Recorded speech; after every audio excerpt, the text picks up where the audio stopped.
Vous avez tout à fait raison. La seule différence, c'est dans quel cadre ils évoluent. Allons vite. François-Xavier Bellamy, évidemment proche de moi, il avait prévu de me rejoindre au second tour de la présidentielle si j'y avais été. Il l'avait annoncé publiquement. Sauf qu'il appartient à un parti, LR, qui, je vous l'ai dit, siège au Parlement européen au sein du PPE.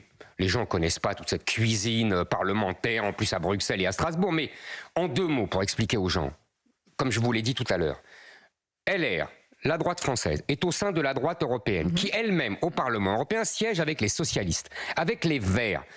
Le résultat, c'est que les gens de LR votent des choses comme les sanctions contre les Hongrois et les Polonais.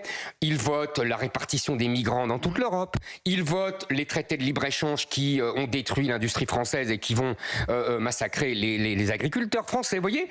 Alors, Monsieur Bellamy, c'est une personnalité très sympathique, avec du talent, sauf qu'il est pris dans une nasse qui s'appelle LR, qui s'appelle le PPE, qui s'appelle l'Alliance avec la gauche. Vous voyez, donc ça c'est Bellamy. Bien. Maintenant, pour Bardella.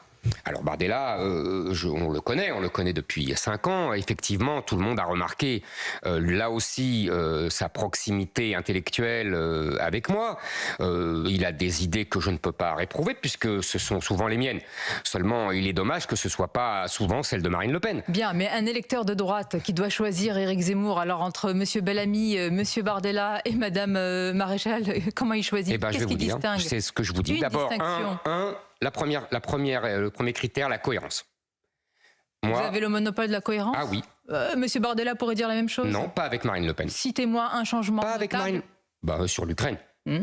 Excusez-moi. Vous êtes le seul à ne pas avoir évolué? Mais ce n'est pas une question d'évolution. Monsieur Sarkozy, je dis la même chose que Monsieur Sarkozy sur l'Ukraine et la Russie.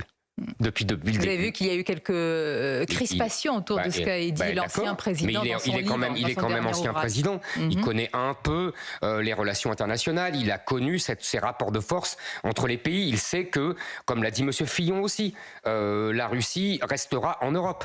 Donc vous savez, il faut être un peu plus subtil et un peu plus, se laisser un peu moins guider par les passions dans ces histoires. C'est de la subtilité que de dire qu'on en fait trop, que c'est. Non, c'est pas de la subtilité. Je dis simplement. Alors, on ne va pas se conduire sur la question ukrainienne. Vous estimez que c'est une différence? Non, je dis que simplement, il y a au sein de LR, je vous l'ai dit, et un manque de cohérence. Et de même, au sein du Rassemblement national, j'estime que M. Bardella a souvent dit le contraire de ce que dit Mme Le Pen. Donc je le signale, je le dis par ailleurs. Par ailleurs, je pense que nous sommes, à Reconquête, les plus proches, au sens idéologique, nous sommes évidemment contre l'immigration, évidemment contre l'islamisation du pays et de toute l'Europe. Nous sommes évidemment contre les woke, nous sommes à la pointe du combat contre les woke, et nous sommes, sur le plan économique, les plus, je dirais, favorables à l'économie de marché, à la lutte contre l'assistanat. Dites le mot. Attendez. Vous êtes plus libéral que le Rassemblement national, c'est pas une surprise. On est plus libéral que... Exactement. Oui. On n'est pas socialiste comme le Rassemblement national. Je pense que nous sommes exactement dans la convergence avec toutes les droites européennes. Toutes les droites européennes aujourd'hui se configurent sur ce créneau-là.